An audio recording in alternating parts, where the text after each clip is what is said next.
দর্শক, আপনাদেরকে আমার নতুন আরেকটা ব্লগে স্বাগতম। আমি এখন এসেছি রাজশাহী উপশহরের বিখ্যাত কালাইবাড়ি।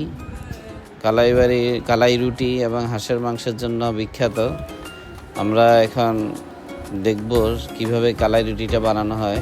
দেখেন কি সুন্দর হাতের হাত নাড়িয়ে নাড়িয়ে কালাই রুটিটা বানাচ্ছে আর গরম তাওয়াতে ভাজতেছে। খেতে খুবই সুস্বাদু,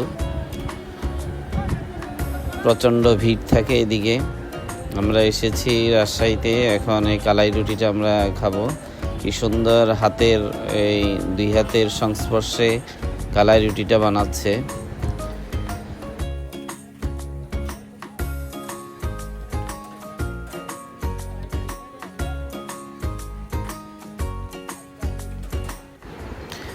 দর্শক, ওনাকে জিজ্ঞাসা করেছিলাম কালাই রুটিটা কি দিয়ে তৈরি হয়।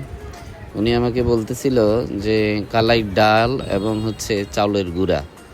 ওনারা যে রেসিপিটা ইউজ করে সেটা কালাই ডালের পরিমাণ হয় 40% আর চাউলের গুঁড়ো 60%। আমাকে বলছে আপনি যদি বাসায় বানান তাহলে কালাইয়ের গুঁড়া দিবেন 50% এবং চাউলের গুঁড়া দিবেন 50%।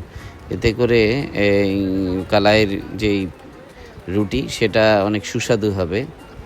তো আসলে আমরা খাবো কালাই রুটি। ওনার কথা শুনে আমরাও 2-3টা স্পেশাল অর্ডার দিয়ে দিলাম।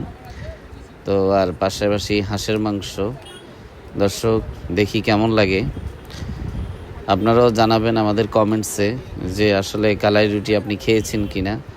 যদি খেয়ে থাকেন আমাদের কমেন্ট বক্সে আপনি আপনার অভিজ্ঞতাটা একটু শেয়ার করবেন।